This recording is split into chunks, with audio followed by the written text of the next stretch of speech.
আসলে আমি জনাই যাম অব্যাহত ৰাখিম কিন্তু এতিয়া আমি জনাব বিচাৰিছো প্ৰধানমন্ত্ৰী নৰেন্দ্ৰ মোদী ইতিমধ্যে মন কি বাত আৰম্ভ হৈছে আগবঢ়াই লম।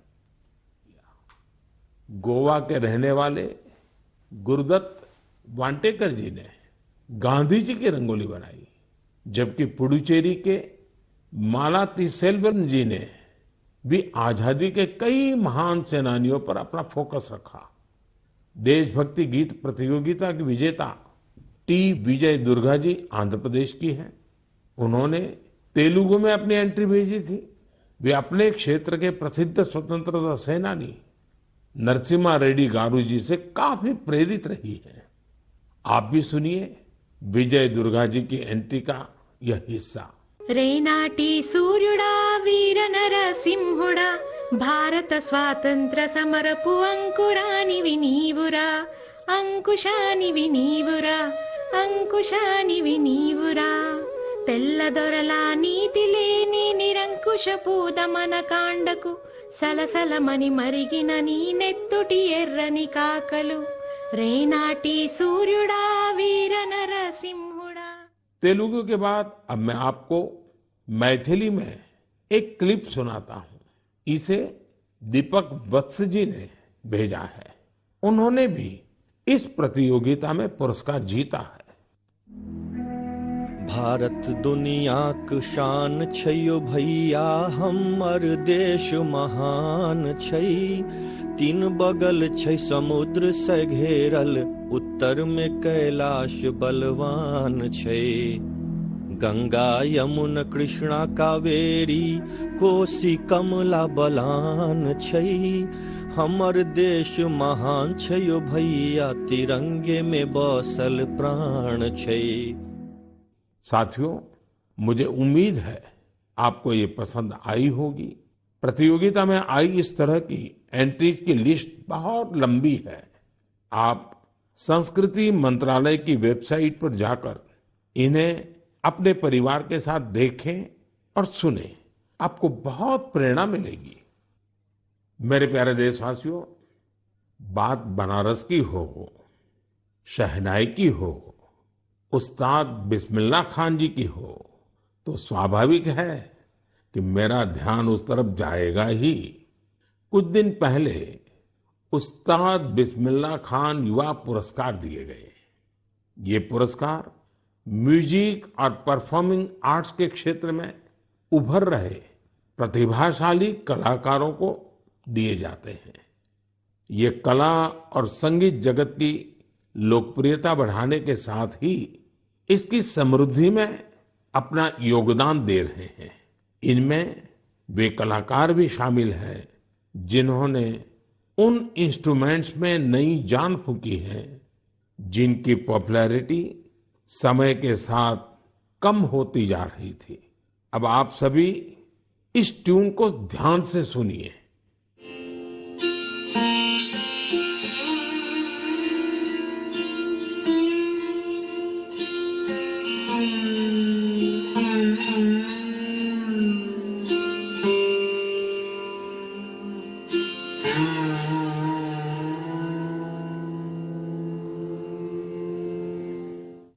क्या आप जानते हैं ये कौन सा इंस्ट्रूमेंट है? संभव है आपको पता न भी हो। इस वाद्य यंत्र का नाम सुरसिंगार है और इस धुन को तैयार किया है जॉयदीप मुखर्जी ने। जॉयदीप जी उस्ताद बिस्मिल्लाह खान पुरस्कार से सम्मानित युवाओं में शामिल है। इस इंस्ट्रूमेंट की धुनों को सुनना पिछले 50 और 60 के दशक से ही दुर्लभ हो चुका था, लेकिन जॉयदीप सुरसिंगार को फिर से पॉपुलर बनाने में जी जान से जुटे हैं। उसी प्रकार बहन उप्पलपू नागमणि जी का प्रयास भी बहुत ही प्रेरक है, जिन्हें मैंडोलिन में कार्नाटिक इंस्ट्रूमेंटल के लिए यह पुरस्कार दिया गया है। वहीं संग्राम सिंह सुहास भंडारे जी को वारकरी कीर्तन के लिए यह पुरस्कार मिला है। इस लिस्ट में सिर्फ संगीत से जुड़े कलाकार ही नहीं है। वी दुर्गा देवी जी ने नृत्य की एक प्राचीन शैली करकट्टम के लिए यह पुरस्कार जीता है। इस पुरस्कार के एक और विजेता राजकुमार नायक जी ने तेलंगाना के 31 जिलों में 101 दिन तक चलने वाली पेरिनी ओडिसी का आयोजन किया था। आज लोग इन्हें पेरिनी राजकुमार के नाम से जानने लगे हैं। पेरिनी नाट्यम भगवान शिव को समर्पित एक नृत्य है जो काकतीय डायनेस्टी के दौर में काफी लोकप्रिय था। इस डायनेस्टी की जड़ें आज के तेलंगाना से जुड़ी हैं। एक अन्य पुरस्कार विजेता साइखोम सुरचंद्रा सिंह जी है। ये मैतेई पुंग इंस्ट्रूमेंट बनाने में अपनी महारत के लिए जाने जाते हैं। इस इंस्ट्रूमेंट का मणिपुर से नाता है। पूरन सिंह एक दिव्यांग कलाकार है जो राजुला, मलुशाही, नेओली, हुड़का बोल, जागर जैसे विभिन्न म्यूजिक फॉर्म्स को लोकप्रिय बना रहे हैं। इन्होंने इनसे जुड़ी कई ऑडियो रिकॉर्डिंग्स भी तैयार की है। उत्तराखंड के फोक म्यूजिक में अपनी प्रतिभा का प्रदर्शन कर पूरन सिंह जी ने कई पुरस्कार भी जीते हैं। समय की सीमा के चलते मैं यहाँ सभी अवार्डीज की बातें भले न कर पाऊं, लेकिन मुझे विश्वास है कि आप उनके बारे में जरूर पढ़ेंगे। मुझे उम्मीद है कि ये सभी कलाकार परफॉर्मिंग आर्ट्स को और पॉपुलर बनाने के लिए ग्रास रूट्स पर सभी को प्रेरित करते रहेंगे।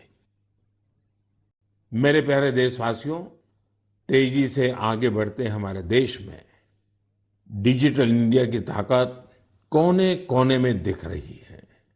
डिजिटल इंडिया की शक्ति को घर घर पहुंचाने में अलग अलग ऐप्स की बड़ी भूमिका होती है। ऐसा ही एक ऐप है ई संजीवनी।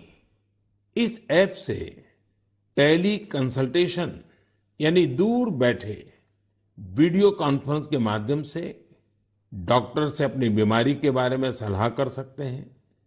इस ऐप का उपयोग करके अब तक टेली कंसल्टेशन करने वालों की संख्या 10 करोड़ के आंकड़े को पार कर गई है। आप कल्पना कर सकते हैं, वीडियो कॉन्फ्रेंस के माध्यम से 10 करोड़ कंसल्टेशंस, मरीज और डॉक्टर के साथ अद्भुत नाता। ये बहुत बड़ी अचीवमेंट है।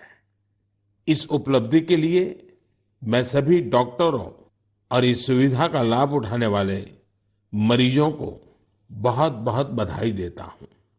भारत के लोगों ने तकनीक को कैसे अपने जीवन का हिस्सा बनाया है, ये इसका जीता जागता उदाहरण है।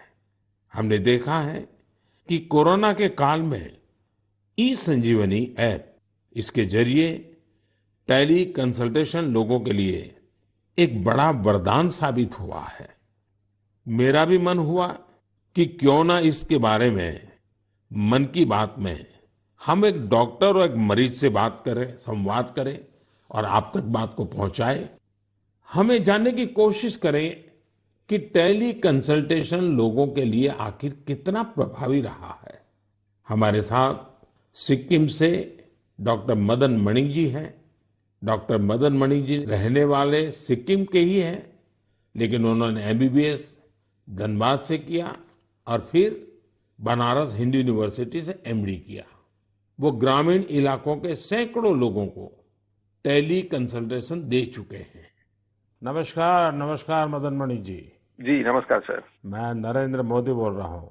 जी जी सर। आप तो बनारस में पढ़े हैं? जी मैं बनारस में पढ़ा हूँ सर। अपना मेडिकल एजुकेशन वहीं हुआ? जी जी। तो जब आप बनारस में थे तब का बनारस और आज बदला हुआ बनारस कभी देखने गए कि नहीं गए? जी प्रधानमंत्री जी, मैं जा नहीं पाया हूँ जब से मैं वापस सिक्किम आया हूँ, लेकिन मैंने सुना है कि काफी बदल गया है। तो कितने साल हो गए आपको बनारस छोड़े? बनारस 2006 से छोड़ा हुआ हूँ। ओह, फिर तो आपको जरूर जाना चाहिए। जी जी। अच्छा, मैंने फोन तो इसलिए किया कि आप सिक्किम के अंदर दूर सुदूर पहाड़ों में रह करके वहाँ के लोगों को टेली कंसल्टेशन का बहुत बड़ी सेवाएं दे रहे हैं। जी। मैं मन की बात के श्रोताओं को आपका अनुभव सुनाना चाहता हूँ जी, जरा मुझे बताइए कैसा अनुभव रहा है। अनुभव बहुत बढ़िया रहा प्रधानमंत्री जी। क्या है कि सिक्किम में बहुत नजदीक का जो पीएचसी है, वहां जाने के लिए भी लोगों को गाड़ी में चढ़ के कम से कम 100-200 रुपया लेके जाना पड़ता है, और डॉक्टर मिले नहीं मिले ये भी एक प्रॉब्लम है। तो टेलीकंसल्टेशन के माध्यम से हम लोग से सीधे जुड़ जाते हैं, दूर दराज के लोग। हेल्थ एंड वेलनेस सेंटर के जो सीएचओ होते हैं वो लोग हम लोग से कनेक्ट करवा देते हैं, और हम लोग का जो पुराने उनकी बीमारी है, उनकी रिपोर्ट्स, उनका अभी का प्रेजेंट कंडीशन, सारी चीजें हम लोग को वो बता देते हैं। यानी डॉक्यूमेंट ट्रांसफर करते हैं। जी जी, डॉक्यूमेंट्स ट्रांसफर भी करते हैं, और अगर ट्रांसफर नहीं कर सके तो वो पढ़ के हम लोग को बताते हैं। वहाँ का वेलनेस सेंटर का डॉक्टर बताता है। जी, वेलनेस सेंटर में जो सीएचओ रहता है, कम्युनिटी हेल्थ ऑफिसर, और जो पेशेंट है वो अपनी कठिनाइयां आपको सीधी बताता है। जी, पेशेंट भी कठिनाई हमको बताता है। फिर पुराने रिकॉर्ड्स देख के, फिर अगर कोई नई चीजें हम लोग को जानना है, जैसे किसी का चेस्ट ऑस्कल्टेट करना है, अगर उसको पैर सूजा है कि नहीं, अगर सीएचओ ने नहीं देखा है तो हम लोग उसको बोलते हैं कि जाके देखो सूजन है नहीं है, आंख देखो, एनीमिया है कि नहीं है, उसका अगर खांसी है तो चेस्ट को ऑस्कल्टेट करो और पता करो कि वहाँ पे साउंड है कि नहीं। आप वॉइस कॉल से बात करते हैं या वीडियो कॉल का भी उपयोग करते हैं? जी, वीडियो कॉल का उपयोग करते हैं। तो आप पेशेंट को भी आप भी देखते हैं? पेशेंट को भी देख पाते हैं। जी, पेशेंट को क्या फीलिंग आता है? पेशेंट को अच्छा लगता है, क्योंकि डॉक्टर को नजदीक से वो देख पाता है। उसको कंफ्यूजन रहता है कि उसका दवा घटाना है, बढ़ाना है, क्योंकि सिक्किम में ज्यादातर जो पेशेंट होते हैं वो डायबिटीज, हाइपरटेंशन के आते हैं, और एक डायबिटीज और हाइपरटेंशन के दवा को चेंज करने के लिए उसको डॉक्टर मिलने के लिए कितना दूर जाना पड़ता है, लेकिन टेली कंसल्टेशन के थ्रू वहीं मिल जाता है, और दवा भी हेल्थ एंड वेलनेस सेंटर में फ्री ड्रग्स इनिशिएटिव के थ्रू मिल जाता है, तो वहीं से दवा भी लेके जाता है वो। अच्छा मदन मणि जी, आप तो जानते ही हैं कि पेशेंट का एक स्वभाव रहता है कि जब तक वो डॉक्टर आता नहीं है, डॉक्टर देखता नहीं है, उसको संतोष नहीं होता है, और डॉक्टर को भी लगता है जरा मरीज को देखना पड़ेगा। अब आज सारा ये टेलीकॉम कंसल्टेशन होता है, तो डॉक्टर को क्या फील होता है, पेशेंट को क्या फील होता है? जी, वो हम लोग को भी लगता है कि अगर पेशेंट को लगता है कि डॉक्टर को देखना चाहिए, तो हम लोग को जो जो चीजें देखना है वो हम लोग सीएचओ को बोल के वीडियो में ही हम लोग देखने के लिए बोलते हैं। और कभी कभी तो पेशेंट को वीडियो में ही नजदीक में आके उसकी जो परेशानियां हैं, अगर किसी को चर्म का प्रॉब्लम है, स्किन का प्रॉब्लम है, तो वो हम लोग को वीडियो से ही दिखा देते हैं, तो संतुष्टि रहता है उन लोगों को। और बाद में उसका उपचार करने के बाद उसको संतोष मिलता है, क्या अनुभव आता है? पेशेंट ठीक हो रहे हैं? जी, बहुत संतोष मिलता है, हमको भी संतोष मिलता है सर, क्योंकि मैं अभी स्वास्थ्य विभाग में हूँ और साथ साथ में टेलीकंसल्टेशन भी करता हूँ, तो फाइल के साथ साथ पेशेंट को भी देखना मेरे लिए बहुत अच्छा सुखद अनुभव रहता है। एवरेज कितने पेशेंट आपको टेलीकंसल्टेशन के साथ आते होंगे? अभी तक मैंने 536 पेशेंट देखे हैं। ओह, यानी कि आपको काफी इसमें महारत आ गई है। जी, अच्छा लगता है देखने में। चलिए, मैं आपको शुभकामनाएं देता हूँ। इस टेक्नोलॉजी का उपयोग करते हुए आप सिक्किम के दूर सुदूर जंगलों में, पहाड़ों में रहने वाले लोगों की इतनी बड़ी सेवा कर रहे हैं, और खुशी की बात है कि हमारे देश के दूर दराज क्षेत्र में भी टेक्नोलॉजी का इतना बढ़िया उपयोग हो रहा है। चलिए, मेरी तरफ से आपको बहुत बहुत बधाई। Thank you. साथियों, डॉक्टर मदन मणि जी की बातों से साफ है कि ई संजीवनी ऐप किस तरह उनकी मदद कर रहा है। डॉक्टर मदन जी के बाद अब हम एक और मदन जी से जुड़ते हैं। ये उत्तर प्रदेश के चंदौली जिले के रहने वाले मदन मोहनलाल जी हैं। अब ये भी संयोग है कि चंदौली भी बनारस से सटा हुआ है। आइए मदन मोहन जी से जानते हैं कि ई संजीवनी को लेकर एक मरीज के रूप में उनका अनुभव क्या रहा है। मदन मोहन जी प्रणाम। नमस्कार। नमस्कार साहब। नमस्कार। अच्छा, मुझे बताया गया है कि आप डायबिटीज के मरीज हैं जी। और आप टेक्नोलॉजी का उपयोग करके टेली कंसल्टेशन कर करके अपनी बीमारी के संबंध में मदद लेते हैं। जी। एक पेशेंट के नाते, एक दर्दी के रूप में मैं आपके अनुभव सुनना चाहता हूं, ताकि मैं देशवासियों तक इस बात को पहुंचाना चाहूं कि आज की टेक्नोलॉजी से हमारे गांव में रहने वाले लोग भी किस प्रकार से इसका उपयोग कर सकते हैं, जरा बताइए कैसे करते हैं।